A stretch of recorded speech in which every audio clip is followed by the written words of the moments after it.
Zed in Life is brought to you by ZN, the OG digital agency in Brussels.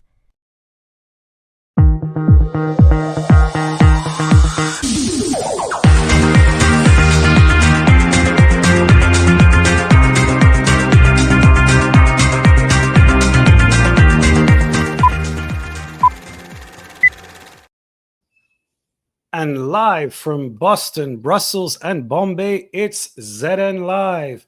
I'm Phil Weiss, your host, ZN founder and CEO, and my co-anchor today is Evie, account manager of ZN and social media expert, and much, much more. And our guest today is Alberto Alemanno, who is the leading EU influencer on LinkedIn. Very excited to have him here. He's an academic, an author, a social innovator, the founder of The Good Lobby. He also teaches at HEC Paris, amongst other things. And he has a lot of very interesting views. And recently, he published a piece in The Guardian on the move to the right that the parliament has seen. And I want to start with you, Alberto, on this question. Do you think that this shift to the right is basically something that's going to become a new normal? Because we've seen it in Europe, we've seen it in the US. So are we experiencing a rebalancing of politics? Thank you for having me, Philip and Evie. It's pretty clear that we are entering into a new political era also in Europe. We have been seeing that for the first time, it's not the mainstream parties that have been supporting the European Union since its inception, the Christian Democrats and the Socialists who are supporting the new von der Leyen Commission, but it's also the European Conservatives. So this is unprecedented, and it's pretty clear that this is a testament to the fact that for the first time, we see so many elected officials coming from the far right. We see so many European commissioners, at least two, coming from the far right. And we also see a record high number of right-wing government within the council. And this is simply a fact that I think we need to consider when thinking about the direction. And as you have correctly pointed out, there seems to be a growing trend across democracies in the world, at least across OECD countries, towards more conservative stances.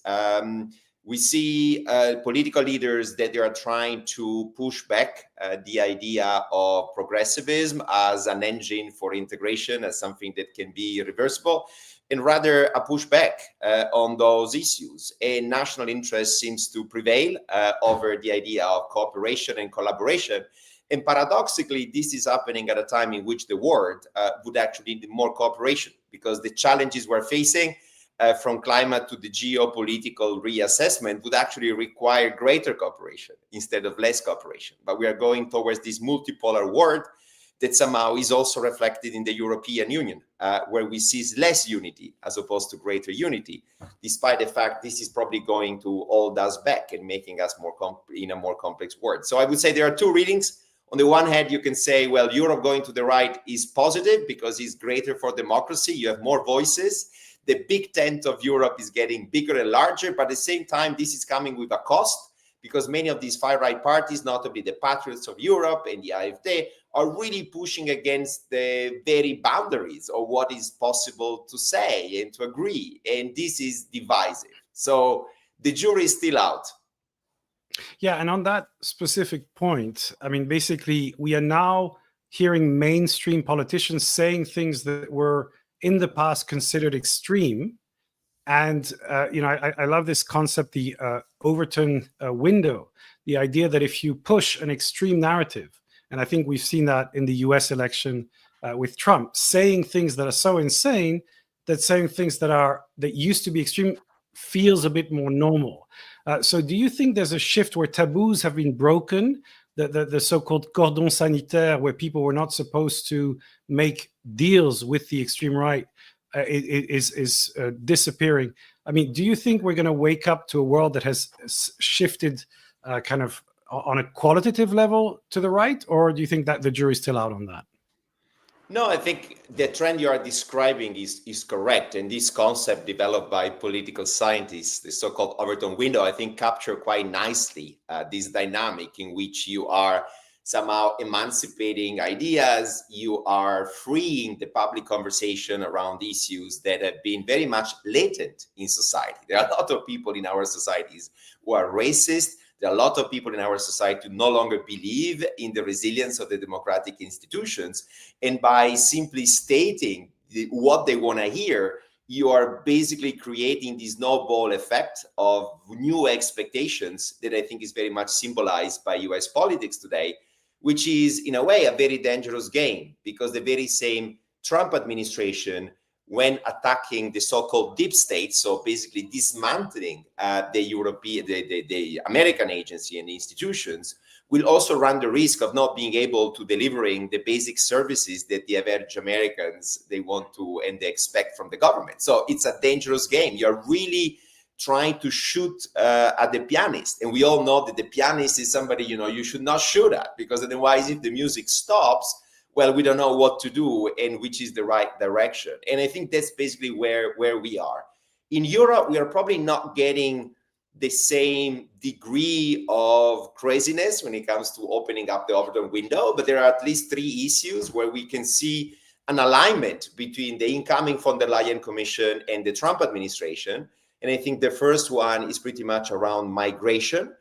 We don't see migration being discussed as an humanitarian crisis in which we feel obliged by humanitarian law to save people on the Mediterranean, but we're witnessing a shift towards a security issue. So we are trying to look at this from a protection and security. So we are not going to be deporting people, but if you look at the refugee hub, return hubs by Giorgia Meloni in Albania, which have been endorsed by von der Leyen, well, we are not so far away from America. So migration is an issue where the Overton window has been opened up and was what the French call droitisation. We're going to the right, to the extreme. But the second issue is very much around climate, degreening. We see that all of a sudden this Green Deal that was supposed to be the new raison d'etre of Europe is no longer that mission. And we are simply kind of dismantling it, but not in a very open way. And the third way, I think, is the deregulation. We are not going to have a government of efficient department like in the US with Elon Musk running it, but still we have this idea of better regulation, deregulation. We're going to adopt one regulation only if we're going to withdraw 2. This is really much in the zeitgeist today in Brussels. And this shows that there's clearly an alignment that sounds very counterintuitive to think about von der Leyen being more culturally attuned and aligned to Trump than to the old allies like the socialists or the liberals today. Excellent points. I totally agree with everything that you mentioned, and I'm actually very interested in it's like the phrase that you stated about it's like migration, immigration, and the fact that it's like we don't see it from a humanitarian perspective anymore. We just see it from kind of like a security crisis standpoint, and I think it's important to kind of like differentiate the two and so equal attention to both. I would like to ask you your opinion regarding, like EU decision-making processes and how citizens can become more active. We've seen, I think it was back in July this year, that Fidias, one of the latest MEPs, who was actually an influencer from Cyprus, he, I think, held a poll on X in regards to Ursula von der Leyen's re-election, and then basically he voted against her continuation in the role because of the poll results. And I think that we've seen also that his approach has both been preached, but also has been very criticized for potentially oversimplifying complex issues. So I want to hear from you: how can citizens become more actively involved in the EU decision-making processes? It's a great question. Let me start by saying we need many more Fidias in the European Parliament, meaning we need many more members of Parliament to become visible to European and non-European citizens, because quite frankly, very few MEPs are active and they are visible and they are capable of communicating what they do. Probably Fidias is a bit of a caricature because he's overdoing it a bit because nobody else is doing it. But if we had 12, 14 or 20 Fidias coming from different political perspectives, well, they would do a very good job, because it's not the job of the institutions to tell what they do, but it's the job of the political leaders we actually represent, we actually elect to represent us every 5 years. So this is my initial take on Phidias, and I think he's taking his role a bit to the extreme. Of course, there is a risk of simplification, of not being very rigorous when depicting the realities of Europe. At the same time, Europe needs to be, shaken up and showing that at the end of the day, Europe remains very much in the hands of national political leaders. Look at what happened over the past few days and hours, in which you have national political leaders hijacking a democratic process, which is supposed to check the suitability of the commissioners, how good they are, those candidates. And instead of assessing their quality on an individual basis, they did a package deal and they said, well, overall, we agree, right? But this is really challenging the intelligence of the average European citizens, who is really asking, why did I vote in June 2024? What is the connection between casting the voting, my ballot box, and the political color of the commission? How is it possible that if this commission is a center-left commission on paper, we're going to have people like Fitto coming from ECR, or we're going to have somebody like Vareli from Hungary, who comes from the Patriots of Europe? How can we justify this, right? The reference point for most of the citizens is the nation state, and is the idea of a parliamentary majority. In Europe, historically, we don't really have a parliamentary majority system, but we are moving towards that direction. And now, all of a sudden, we don't really know what kind of government of Europe we have, right? Because on the one hand, on paper, is a center-left centrist majority, EPP, SND, and Liberals. But in reality, we know that is ECR and also this alternative majority popping up. And this creates what I've been calling a sort of intelligibility deficit, right? People are not able to read who are the players calling the shots in Europe, because there are too many levels of governance. But the bottom line is that there are the national leaders, and the national leaders are always well placed to blame Europe for what it does or it doesn't do, and then for taking credits for what Europe is doing and delivering, for instance, during the COVID crisis. And this double game is allowed by this lack of readability of the system. But what if Europe would all of a sudden look more readable? And that kind of Europe is what I've been trying to dream of, trying to study and trying to evangelize, by basically saying that many more citizens should engage with the European institutions, because contrary to conventional wisdom, Europe offers many more opportunities for the citizens to actually have a say through European citizen initiatives, petitions, complaint to the letters, complaints to the Commission and the Parliament and the Ombudsman. But all these avenues of participation are very little known. Oftentimes they are abused by some special interest, and therefore we don't get the most out of this Europe. But when you use them, and I've been using them for probably more than 15 years now, having registered the first ECI in 2012 with my students, stopping international roaming charges, this can really make a difference, because you're able to set the agenda. And since nobody's able to do it, when you do it, you get an extraordinary amount of power. And that's the kind of Europe I've been advocating for. Yeah, I think that's very good. And actually, we were involved with a campaign called Discover EU to give a free Interrail ticket to students. We were helping on the comm side. And I think that was another very good example of making Europe concrete. You get a ticket, you travel with the same currency, you travel across borders, etc. So as a practical case, like you mentioned, the GSM, the roaming free, was also a good example of living Europe. Now, coming back to Phidias, I really find your point very interesting. And I agree with you, because I've been following his content on Instagram and TikTok, and he's basically explaining the parliament much better than the parliament often does. And it feels much more authentic. Now, his direct democracy, there's so many ways it can go wrong. It's like, just vote on this random issue that's going to change everything. So we have to have a discussion about representative democracy. And I know Gerardo Fortuna actually had a discussion with him where there was an interesting exchange on that. But I agree with you. I think it's changing what people know. And I think he's getting far more engagement from his post than a lot of the official channels even dream of doing. But I want to come back to the initial point we said about the move rightwards and polarization. Now, do you think, and this is something that a lot of analysts say is that social media is polarizing people. It's making opinions more extreme. The algorithms are encouraging people to say outrageous things that gets them clicks.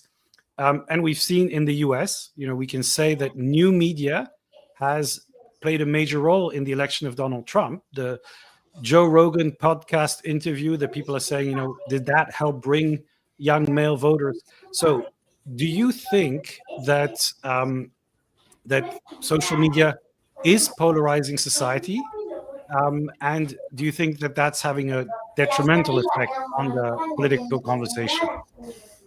Well, And hi to I everybody. still think that there is a huge democratizing potential in social media in enabling each of us to express her opinion, his opinion politically, and to engage much more than just casting our ballot box every 5 years. So this democratizing potential has been there for long. We expected this social media to deliver much more, but unfortunately, the market didn't allow a structure that allow this democratizing potential to be unleashed. When you have only 2 or 3 actors, big actors, calling the shots and defining through their black box algorithm who is going to be seeing those particular contents you create, it's pretty clear you don't have a level playing field. And that's, I think, the challenge today. Europe has been very active, but only reactive to this abuse of market by big players, be it Meta, be it now X or other players into the market today, and is clearly not there. So in these circumstances, what I do expect is a further fragmentation of the social media landscape, because inevitably many people feel unsatisfied with the current framework, the current structure, the way in which the contents are vehiculated among them. And this is not necessarily a good sign, because it shows how inadequate the current system is.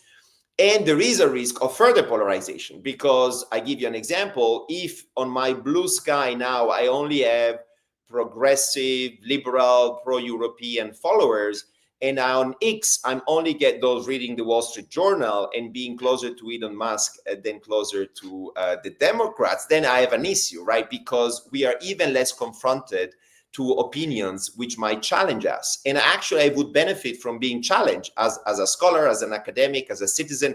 I really want to be challenged. I want to understand what are the reasons that drive people to vote to the extremes. But in a way, I will be very much insulated if I just going to say, oh, finally, I can leave X and be on blue sky. Oh, how comfortable it is. But this is very bad for our informational ecosystem. It's not the kind of world we want to dream of. In the old days, there were only 2 or 3 channels on TV, public broadcasters, but that at least allow everybody to be in one place at the very same time and to be confronted to this. There was a serendipity in the way in which the ideas were circulating, in the same way in which you were buying a very quality newspaper or browsing a website of a newspaper, and you were confronted, at least in the opinion pages, to different viewpoints. And this is no longer the case. So this is impoverishing our society, is reducing the ability of our decision makers to be confronted to different perspectives.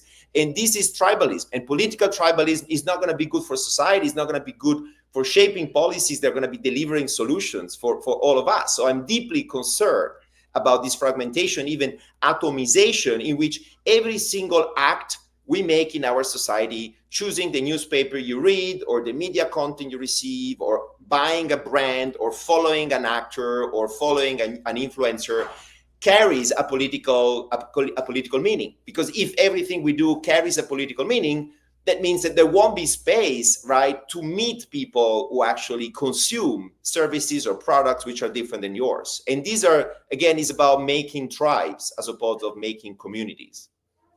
Yeah, actually, I've been reading a fascinating book by Renee DiResta on the invisible rulers, and she talks about the world basically turning into these different perceptual frameworks. So people have a completely different sense of reality in those new bubbles, and they just don't really mix with the other realities. So it's not that they disagree; it's just that they feel, flat Earth is a thing in one community, and that's a fundamental problem if we can't even agree on what the facts are. But I want to come back to the channel question. Of course, we've seen the Trump election and X being fully committed to Trump. I mean, the irony of this is that in 2020, everybody was attacking the channels for being too political, and then suddenly, X becomes a specifically directed channel for, outwardly. This is not a secret. Elon Musk was saying, "I support Trump. I want him to win," and essentially everything was done for him to win. Now we've had a little hype cycle in the last few weeks with Blue Sky kind of making a comeback following the U.S. election.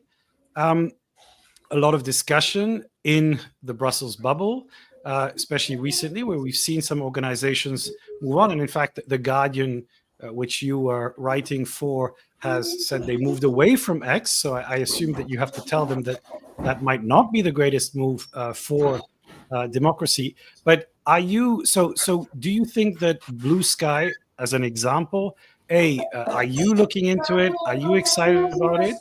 And do you think it has potential for improving the political discussion? Well, I think it's important to acknowledge that what occurred in the past few months is absolutely unprecedented. Never before a media outlet took or went full gear in support of one political candidate in one of the most important, if not the most important election in history. And this happens to be controlled by the wealthiest man on earth, who has huge conflict of interest in actually taking such a stance and advising the president. And never before, historians are saying, you had people close to the head of state or the president of the United States to be so intertwined, right? Without being subject to ethics checks or conflict of interest. So this is absolutely unprecedented. And the line that is making rounds here in Boston, I'm at Democracy Center at Harvard University, is that in a way, the acquisition of Twitter, now called X, is basically an in-kind donation that Elon Musk did to the Republicans, and notably to Trump and Trumpism, right? Is a major $40 billion donation that bypass all possible checks and balances that exist in this country. Having said so, it is pretty clear that there is a disrupting effect by changing the nature of the platform. Many people don't feel comfortable, even people who might be close ideologically to some of the instances of the Republicans, because they simply feel that this is no longer fit for purpose. It's not about informing. It has become a major way of doing issue marketing. That's what we're talking about. It's another channel to push for one particular product. This case is Mr. Trump. And so the case all of a sudden is made to create alternative channels. And you might have expected people to switch back to Facebook, to switch back to Instagram, to grow even further LinkedIn. But obviously the functionalities that exist today in Twitter, which by the way, X has improved considerably in terms of experience, technical experience you have there, led room for Blue Sky to emerge or to have a revamp, which has been very considerable. And I think you look at the numbers, it's very interesting, but the critical mass is not there. So I think, as you said, it might be yet another moment of hype. I think it's very unwise to leave Twitter in an ideological stance and say, well, I'm going to close because, life is going to be long. And many people are betting on the fact that Musk and Trump might be so transactional that they're not going to get along very well for long. And X might be acquired, by the original Twitter founder or by some shareholders who see value in going back to that platform that is still bringing hundreds of million people together. So I would be wiser to actually make these big ideological declarations that many organizations are making. My organization, The Good Lobby, decided to pause. So we are no longer using X at the moment. We don't feel comfortable because it's not aligned to the mission of our organization. But me personally, as the founder, I'm still using it in the same way I'm using Blue Sky, and I'm just diversifying my messaging in order to look for that kind of serendipity I was referring to. I want to be exposed to many more ideas in the same way I read the Wall Street Journal every single day, even if I disagree with most of the articles I read there. I mean, it's not what I think, but I really feel challenged intellectually by some great thinkers who actually have more conservative views than I have. And this allows me to better understand the world, to be a better teacher, to be a better scholar, and I think as citizens who feel more comfortable when showing up in the world without having ideological biases that I think would simply impoverish, my content creation. Yeah, no, I fully agree with your view. I think that X is part of the landscape, and we have to figure out what's happening. And again, next month, the month after, it might change. And I think at the very least, people should keep an eye on what's happening. I think cutting the advertising makes sense for certain brands because you just don't want the association. and pausing some of the content creation also, depending on who you're trying to reach and what conversation you're having. I also think that with Blue Sky, Threads, Mastodon, and LinkedIn, I think you should be trying to see where your audience is and where it resonates with you, because you can have good conversations. And I think for some people, and I've seen this a lot on X, they were getting so many aggressive trolls that it just feels uncomfortable to be attacked, even if it's by a small group. So they were saying, look, I don't mind maybe staying there or leaving there, but I want to have a little bit more friendly conversation, because psychologically, I don't think it's great to go in every day with some kind of weird fight, whether it's with a Chinese bot or a real human. That we don't fully know, especially with AI. Now, the thing about all these changes that come at this massively accelerated pace is that I think it makes it very difficult for people to know what they need to know. So when you meet actually your students and they come up to you and say, I want to have a very successful career, what is your advice to them? What are the core skills and mindset that you think they need to take away when launching into this new world? Mm-hmm. Well, I've been in the classroom since I'm 24. I'm now 50, turning 50 next year. So I've been in the classroom for a long time. I met many generations of students in many countries. I'm lucky to have students in Paris, in Bruges, in Natalie, in Warsaw, in Poland, but also in Tokyo, and currently I'm in the US. So I'm exposed to different student bodies with very different expectations.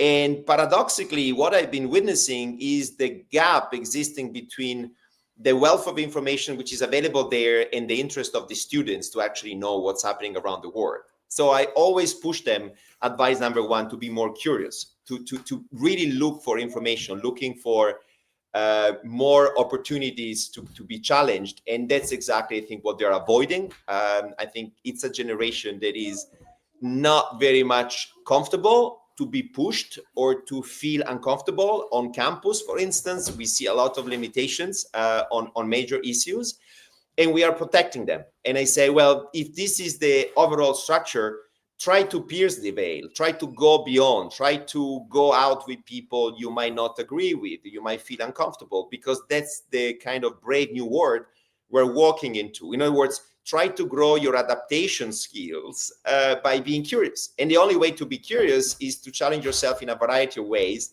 And today, it's easier to do than in the past, simply because there is a polarized society. So it's easier to identify people who disagree with you and be humble enough to listen and try to understand how much of their public narrative, their story, where they come from, might be the indicator of disagreement with you. And this leads to my second advice after curiosity, which is self-reflection. Self-reflection is about taking the time to ask yourself, why do I think this way? Why I'm comfortable saying this but not that? So trying to look into yourself as the major reason why you're actually not taking a different stance, which might become much more popular, like today going very right-wing or being less optimistic about the future of democracy.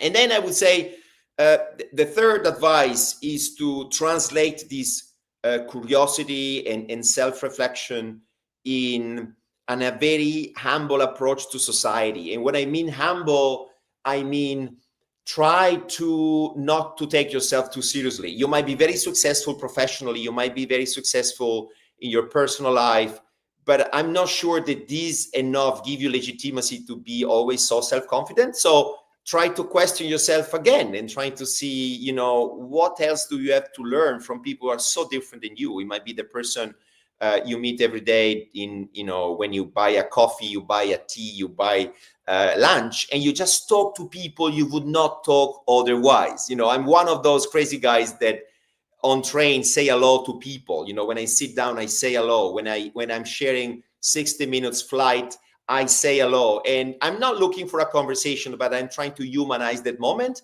And this is really made on purpose by design to confront myself to people I'm not really feel comfortable with talking, but I want to understand the word. So again, curiosity, self-reflection, and humanization. Humanize every single aspect of your life by being humble, I think is a good recipe for taking a very different stance at where society is going today.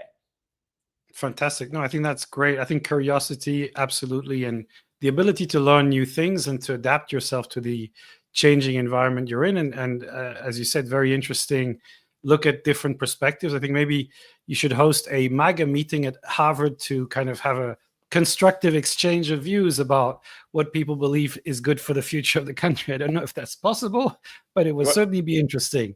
What a fantastic suggestion, Phil. You're right. I mean, the Ivy Leagues are under scrutiny now. They are one of the targets, together with the deep state of the administration of the incoming Trump administration, and we're going to be seeing much more happening in unveiling many of the shortcomings of the Ivy League system. Just give you an example, 30% of the Harvard College students today, they get in because of legacy. So their parents studied here, or they are attached to some of the faculties working here. And this is clearly an issue that is lending itself to criticism. And it would be very healthy, I think, for the Ivy Leagues to actually perhaps review that policy, because, of course, the seats available for people who on merits would deserve to come here is greatly shrinking. And if you shrink that, then you create a lot of frustration. It's just an example of how you can actually get something good by this disruptive force of many far-right claims,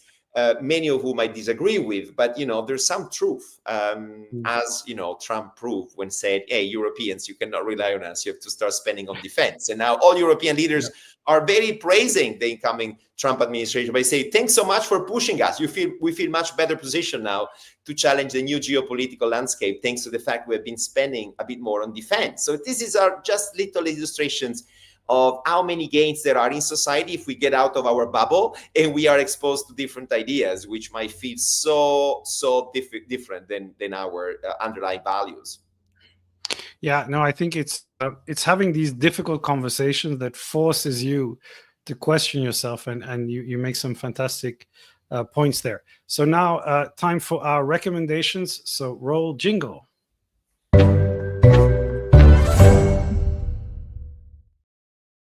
So Alberto, what is your recommendation for our listeners and viewers this week? I'm a major podcast lover. I try to absorb lots of information during my commutes, which are always quite significant, both in Europe and in the US. And one of my favorite has always been The Europeans.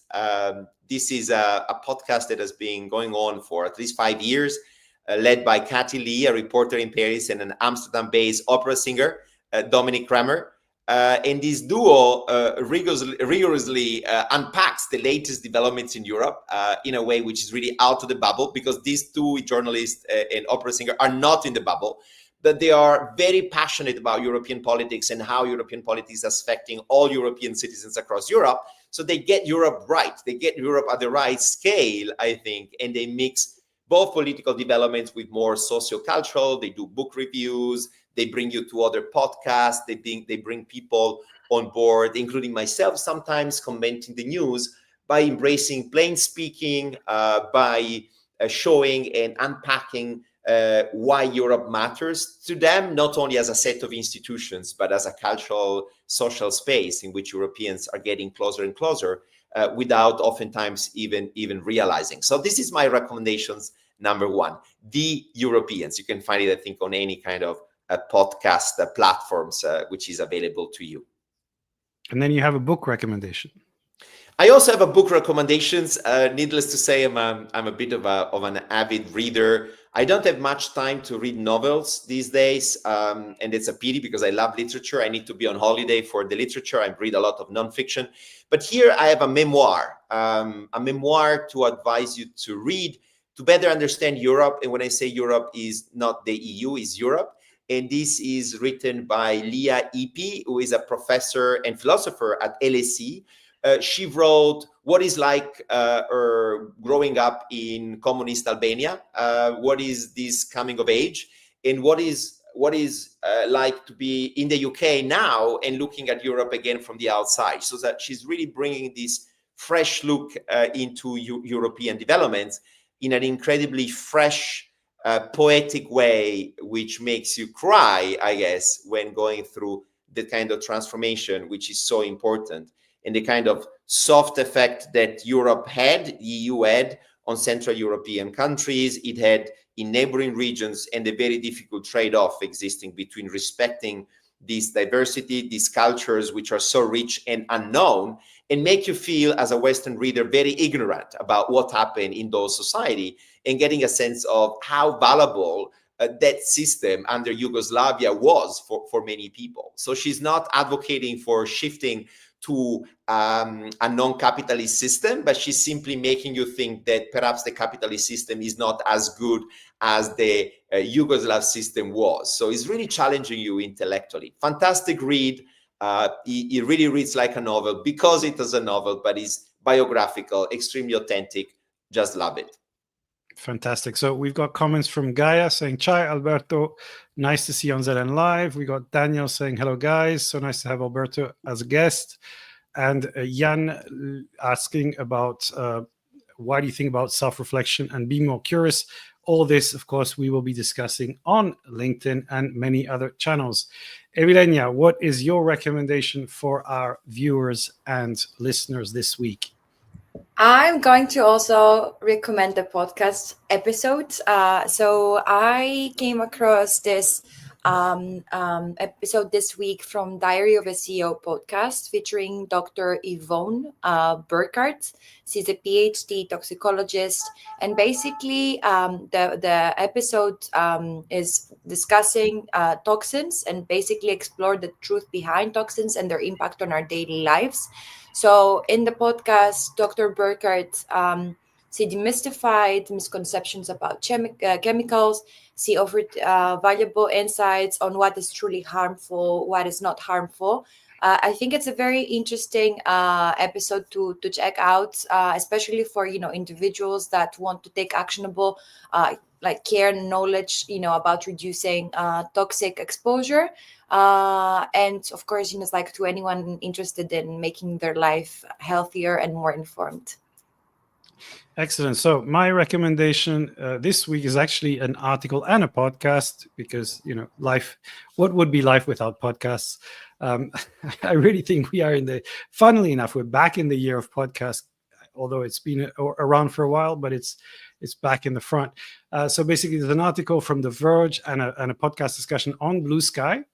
And the article, especially the discussion on the podcast, talks about, why there is this surge. And there's one idea that I really think is interesting. And I strongly believe in this as a kind of, social media utopia, or call it whatever you want, which is an open kind of landscape where you can create your profile on your own domain. You can post messages on Blue Sky. They travel from there to Threads and to Mastodon and other places. And you can move around and you own that channel, a kind of open source version of a social media channel. I think with every passing month and kind of Elon Musk's crazy decision, it becomes more possible. Very difficult because we talked about it with Threads, but I can see that there's an architecture of open social channels that's emerging. Even the idea of creating a bridge between the Blue Sky protocol and the Mastodon Threads one, which would then give you critical mass. So I think that's interesting. We're not there yet, and it might not work. But I think all the geeks out there should be working on making it possible, because I think some people desperately want this, and I think it would answer a lot of the issues of ownership and bias in the platforms. So that is all we have time for. Have a fantastic weekend, and we will see you online. Bye, everybody. Bye-bye.